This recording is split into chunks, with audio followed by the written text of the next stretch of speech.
23 नवंबर 2023 business today पर एक interview publish हुआ विजयपत सिंघानिया का। इस इंटरव्यू के आखिर में उन्होंने कहा, मैं 85 साल का हो चुका हूं, 2 से 3 साल और बचे हैं। मैं अब किसी से शिकायत करके या अपना दिल जलाकर कुछ हासिल नहीं करना चाहता। हालातों को स्वीकार कर लिया है और जो भी थोड़ा समय बचा है शांति से जीना चाहता हूं। मौत की तारीखों को जहन में साथ लेकर चल रहे विजय सिंघानिया आखिरकार 2 साल बाद 28 मार्च 2026 को दुनिया से रुखसती ले गए और अपने पीछे छोड़ गए रिश्तों में पूछे जाने वाले कई सवाल, कई घाव और अनंत दूरी वाले धागे के सिरे में बंधी एक विरासत, रेमंड प्राइवेट लिमिटेड, जिसे आज गौतम सिंघानिया लीड कर रहे हैं। वही गौतम सिंघानिया जिनके लिए उनके पिता विजयपत सिंघानिया ने एक सीधी लाइन में कहा था, बेटे गौतम को सब कुछ दे देना उनकी जिंदगी की सबसे बड़ी गलती थी। यानी आज के इस वीडियो में हम जानेंगे रेमंड की कहानी और एक फैक्ट्री के लिए बाप बेटे की अदावत, ढूंढेंगे कुछ सवालों के जवाब कि कैसे विजयपत सिंघानिया ने कंबल की फैक्ट्री से हिंदुस्तान का सबसे बड़ा कपड़ों का ब्रांड बना दिया, कैसे बहुमंजिला इमारत के मालिक विजयपत को उनके ही घर से निकालकर किराए के घर में रहने को मजबूर किया गया। नमस्कार, मेरा नाम है रविशंकर, आप देख रहे हैं खबर गांव। रेमंड की इस कहानी में कई किरदार हैं, मगर सबसे मेन है विजयपत सिंघानिया, गौतम सिंघानिया और अल्बर्ट रेमंड और अब्राहम जैकब रेमंड। साल 1925 अब्राहम जैकब रेमंड और उनके भतीजे अल्बर्ट रेमंड ने मुंबई के ठाणे में एक कंपनी शुरू की, वाडिया वुलन मिल। अब्राहम और अल्बर्ट के लिए कहा जाता है बगदादी यहूदी व्यापारिक परिवार से जुड़े उद्योगपति थे, जो ईडी सैसून एंड कंपनी के बोर्ड ऑफ डायरेक्टर्स के सदस्य भी थे।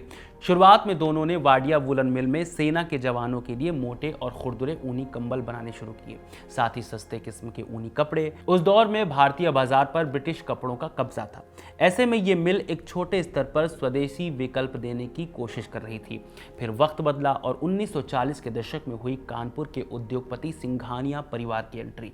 यह परिवार केमिकल्स और टेक्सटाइल्स के धंधे में पहले से ही माहिर था, बस मौका चाहिए था मुंबई में पैर जमाने का। साल 1944 में लाला कैलाशपत सिंघानिया ने वाडिया वुलन मिल को खरीद लिया और इसका नाम बदलकर रेमंड वुलन मिल रख दिया। इस वक्त शायद ही सिंघानिया परिवार या देशवासियों को अंदाजा था रेमंड वुलन मिल क्या करने वाली है। सिंघानिया परिवार ने सबसे पहले पुरानी मशीनों को हटाया और टेक्नोलॉजी में इन्वेस्ट करके बेहतरीन क्वालिटी के कपड़े बनाने शुरू किए। धंधा चल पड़ा था और मिल को लोग जानने लगे थे, मगर साल 1958 में आया बड़ा मोड़। इस साल कंपनी ने पहली बार टेरूल नाम का फैब्रिक लॉन्च किया और मुंबई के बेलाड स्टेट में किंग्स कॉर्नर नाम का अपना पहला शानदार रिटेल शोरूम खोला। दरअसल टेरूल वो फैब्रिक होता है जिसे ऊन और पॉलिएस्टर से मिलाकर बनाया जाता है। टेरूल को रेमंड ने अपनी रिसर्च और डेवलपमेंट के जरिए तैयार किया था। टेरूल की सबसे बड़ी खासियत ये थी कि इसमें ऊन की नेचुरल सॉफ्टनेस और पॉलिएस्टर की मजबूती दोनों महसूस की जा सकती थी। इससे बना कपड़ा बहुत हल्का, ठंडा और पहनने में आरामदायक होता था, उस दौर में जब ऊनी कपड़े भारी और गर्म माने जाते थे। इसी टेरूल का असर था जिससे बने कपड़े हर मौसम के अनुकूल होते थे, फैंसी होते थे और देखने में अच्छे लगते थे। माने ये इतना खरीदा गया और पहना गया कि रेमंड एक प्रीमियम आधुनिक ब्रांड बन गया। कहने का अर्थ यह है कि अब हर किसी की जुबान पर प्रीमियम कपड़ों के नाम पर सबसे पहला नाम रेमंड आ चुका था। नाम बढ़ता देख रेमंड ने और एक्सपेरिमेंट किए। साल 1968 में उन्होंने ट्रोविन नाम का एक और हल्का कपड़ा पेश किया, जिसने ऊनी कपड़ों को गर्मियों में भी पहनने लायक बना दिया। 1969 में रेमंड अपैरल की स्थापना हुई, जिसने रेमंड को सिर्फ कपड़े के थान बेचने वाली कंपनी से बदलकर ready to wear fashion brand बना दिया। एक और रेमंड के लिए जहां यह साल भविष्य की नींव साबित हुआ, तो दूसरी ओर इस कंपनी की नींव रखने वाले कैलाशपति का निधन हो गया। हालांकि कैलाशपति ने अपने बेटे विजयपत सिंघानिया को बिजनेस के गुर सिखाने बहुत पहले ही शुरू कर दिए थे। माने पिता की मौत के बाद कुछ दिनों तक विजयपत ने सीनियर्स की देखरेख में काम किया और साल 1980 में उन्होंने पूरी तरह से कंपनी की कमान संभाल ली। विजयपत सिर्फ एक बिजनेसमैन नहीं थे, बल्कि एक मशहूर पायलट भी थे, जिन्होंने एक बार लंदन से मुंबई तक अकेले छोटा जहाज उड़ाकर वर्ल्ड रिकॉर्ड बनाया था। 18 अगस्त 1988 को लंदन के बिगिन हिल एयरपोर्ट से ये यात्रा शुरू हुई थी। उन्हें इस रास्ते में पड़ने वाले सबसे कठिन हिस्से क्रीट से अलेक्जेंड्रिया के बीच भूमध्य सागर को पार करना था। दिलचस्प बात यह थी कि विजयपत को गहरे पानी से बहुत डर लगता था। यही कारण है कि विजयपत लाइफ जैकेट पहनकर और अपनी गोद में शार्क रिपेलेंट माने शार्क को भगाने वाली दवा का डिब्बा रखकर विमान उड़ा रहे थे, ताकि अगर विमान समुद्र में गिरे तो वो खुद को बचा सकें। अच्छा लंबा सफर था तो अकेलापन और बोरियत भी महसूस होनी थी। ऐसे में उन्होंने इसे दूर करने का एक अनोखा तरीका निकाला। वे कॉकपिट में अपनी 2 साल की पोती अनन्या की फोटो रखकर उससे बातें किया करते थे।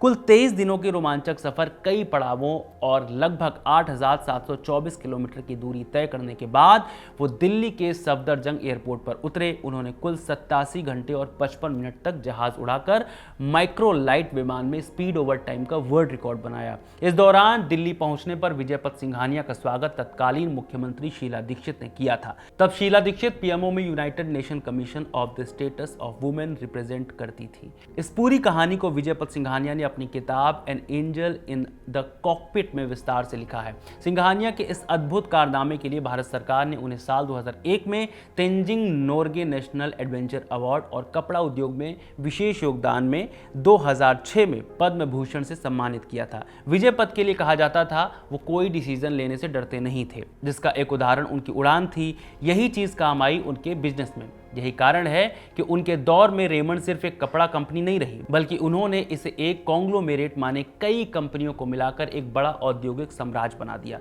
जिसमें सीमेंट, स्टील, इंजीनियरिंग, फाइल्स और टूल्स के साथ साथ विमानन क्षेत्र भी शामिल थे।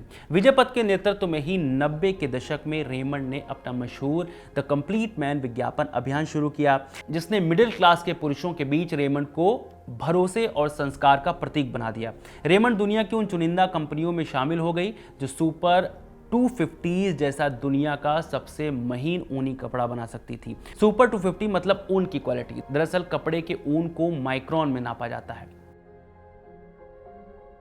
दुनिया 90s का दशक पार करके 2000 में कदम रख रही थी। बॉलीवुड से लेकर हॉलीवुड तक एक दशक बदल जाने का खुमार जी रहे थे। दूसरी ओर भारत में कंबल बनाने की मिल से देश का सबसे बेहतरीन कपड़ा बनाने वाली फैक्ट्री तक का सफर करने वाले विजयपथ सिंघानिया थकने लगे थे। उन्हें लगने लगा था कि वक्त आ गया है कि बेटे को जिम्मेदारियां दे दी जाएं। विजयपथ सिंघानिया ने अपने छोटे बेटे गौतम सिंघानिया को कंपनी का चेयरमैन बना दिया।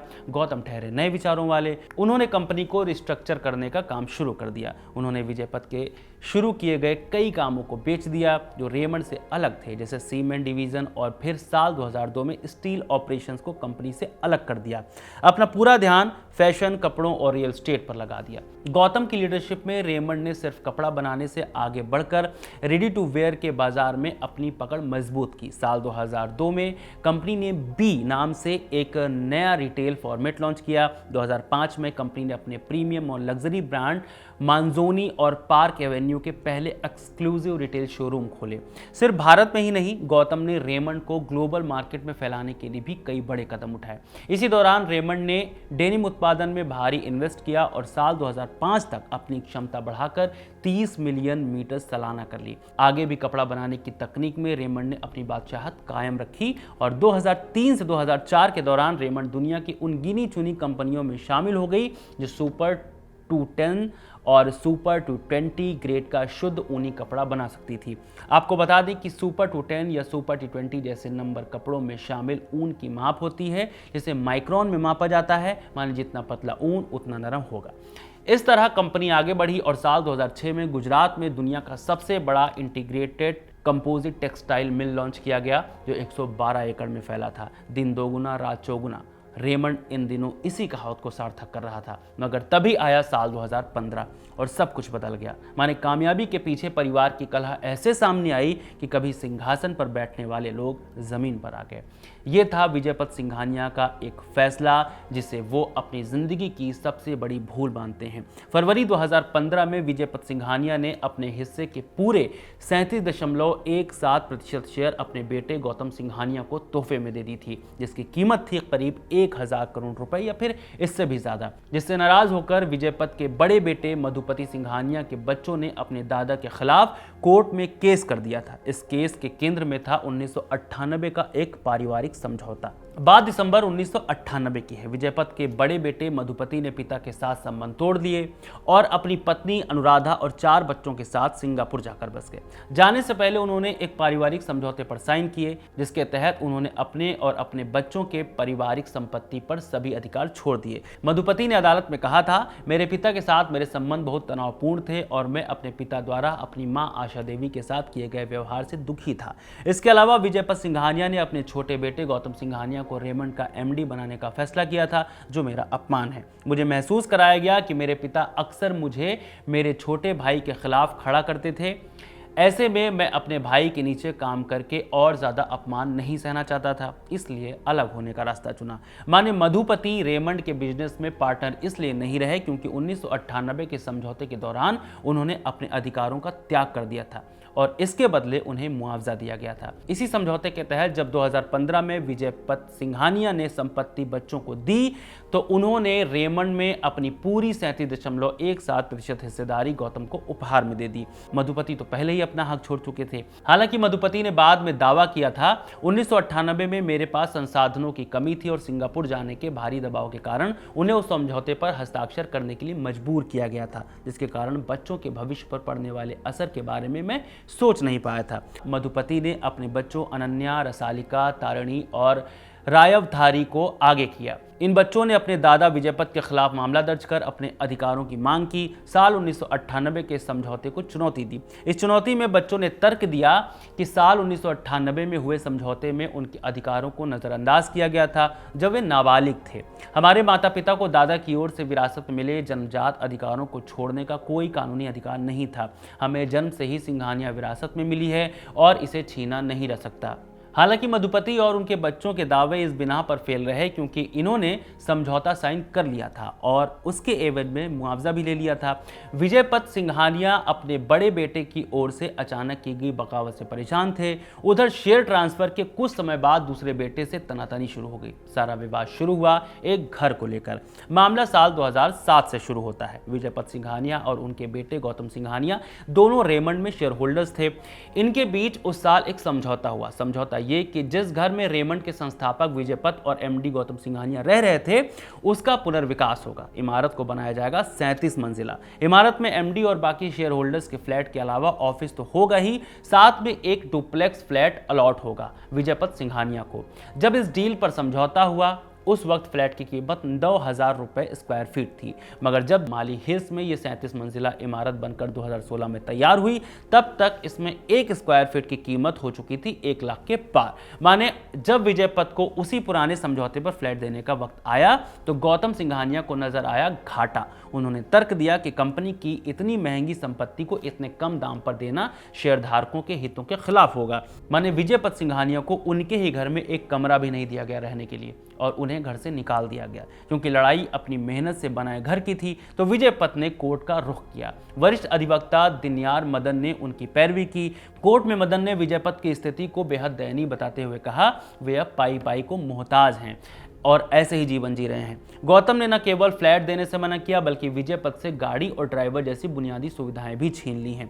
जिस पिता ने अपने 1,000 करोड़ रुपए के शेयर बेटे को सौंप दिए उसे अब घर से बेदखल कर दिया गया। ये सारी बातें विजयपत के वकील ने कही थी। वहीं इसके जवाब में गौतम सिंघानिया के वकील की ओर से तर्क आया एक चेयरमैन के रूप में उनकी जिम्मेदारी शेयरधारकों के प्रति है और वे सिर्फ कंपनी की संपत्ति की रक्षा कर रहे हैं।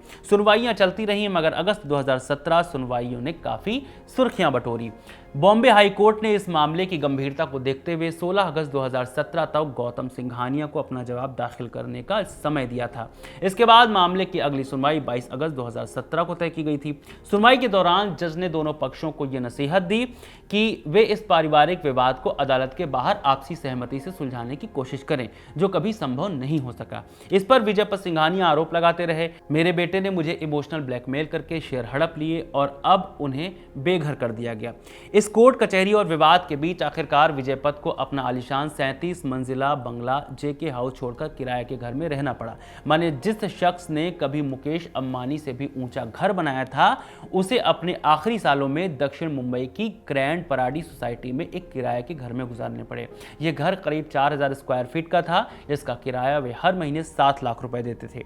हालांकि कई बार विजयपत के वकील दिनयार मंडल ने कोर्ट में अर्जी दी कि अगर पुराना समझौता नहीं माना गया तो कंपनी का संस्थापक संस्थापक होने के नाते कंपनी की ओर से विजयपत के घर का किराया तो दिया ही जाना चाहिए। इसके बारे में विजयपत खुद कहते हैं, मेरे पास थोड़े बहुत पैसे नहीं होते तो मेरा बेटा मुझे सड़क पर ले आता। विजयपत ने अपनी पूरी कहानी दुनिया को बताने के लिए अपनी आत्मकथा एन इनकम्प्लीट लाइफ लिखी, जिसमें उन्होंने अपने बेटों द्वारा मिले धोखे और अपने संघर्षों का जिक्र किया। विजय सिंघानिया के साथ मामला सिर्फ घर से बाहर निकाले जाने तक नहीं था। विजयपत सिंघानिया दावा करते थे कि उनके बेटे गौतम ने उनकी गाड़ी, ड्राइवर और यहां तक कि चेयरमैन एमेरिट्स का सम्मानजनक पद भी वापस ले लिया था। आपको बता दें कि चेयरमैन एमेरिट्स पूर्व चेयरमैन को दिया जाने वाला एक पद होता है। एक इंटरव्यू में विजयपत सिंघानिया कहते हैं, अपने बेटे गौतम को सब कुछ दे देना मेरी जिंदगी की सबसे बड़ी गलती थी।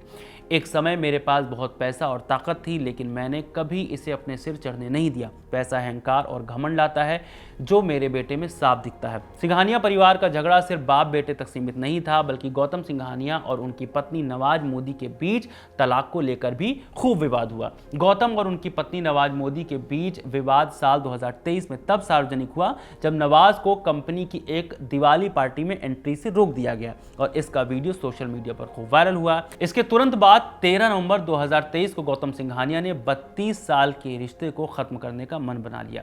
नवाज के अनुसार मेरे और गौतम के बीच कलह की शुरुआत दिसंबर 2022 में हुई थी। इस विवाद का सबसे गंभीर मोड़ तब आया जब नवाज ने गौतम पर घरेलू हिंसा के आरोप लगाए। उन्होंने दावा किया कि 9 सितंबर 2023 को बाथरूम के इस्तेमाल जैसी मामूली बात पर बहस इतनी बढ़ गई कि गौतम ने उनके और उनकी बेटी के साथ मारपीट की, जिससे नवाज को गंभीर शारीरिक चोटें आईं। इसके बाद नवाज ने इस मामले में मुंबई के 2 अलग-अलग पुलिस स्टेशंस में शिकायत दर्ज कराई थी। उन्होंने समझौते के रूप में गौतम सिंघानिया की लगभग 1.4 बिलियन डॉलर की संपत्ति का 75% हिस्सा अपने और अपने 2 बेटियों निहारिका और निशा के लिए मांगा था।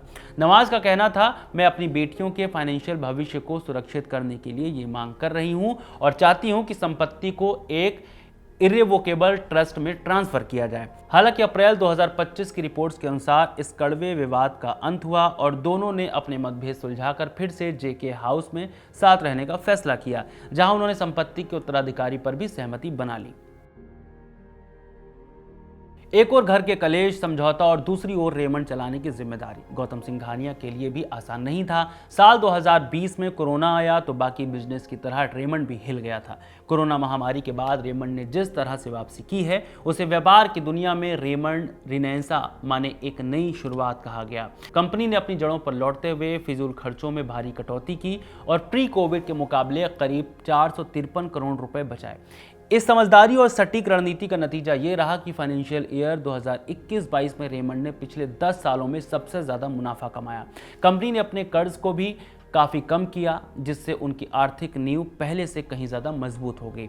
साल 2025 में रेमंड ने अपने 100 साल भी पूरे कर लिए और अपने 100 सालों में रेमंड ने 55 से ज़्यादा देशों में अपने स्टोर्स खोल रखे हैं और एक्सपोर्ट भी करता है। फिर अगर हम कमाई की बात करें तो रेमंड लिमिटेड ने फाइनेंशियल ईयर 2025-26 की दिसंबर तिमाही में 78% के उछाल के साथ 7.1 करोड़ रुपए का मुनाफा कमाया था, जबकि पिछले साल इसी अवधि में ये 3.99 करोड़ रुपए था। भले ही कंपनी अब करोड़ों कमाए और गौतम सिंघानिया के नेतृत्व में खूब फले फूले, लेकिन कंपनी के संस्थापक विजयपत सिंघानिया के आखिरी पलों की जिंदगी टीस छोड़ गई। विजयपत सिंघानिया, जिन्होंने करोड़ों लोगों को सलीके से कपड़े पहनना और एक जेंटलमैन की तरह व्यवहार करना सिखाया, उन्होंने अपने आखिरी दिन एक किराए के मकान में अकेले काटे और आखिरकार 28 मार्च 2026 को 87 वर्ष की उम्र में मुंबई में उनका निधन हो गया, जिसकी जानकारी खुद उनके बेटे गौतम सिंघानिया ने एक पोस्ट शेयर करके दी थी। अगले दिन यानी 29 मार्च 2026 के दिन विजयपत का अंतिम संस्कार चंदनवाड़ी शमशान घाट में किया गया, जिसके साथ एक लंबे अध्याय का अंत हो गया। इस वीडियो में फिलहाल इतना ही। रेमंड को लेकर आपका क्या सोचना है, कमेंट करके हमें ज़रूर बताएं। इस पूरे वीडियो को रिकॉर्ड किया है अयान ने। बहुत शुक्रिया।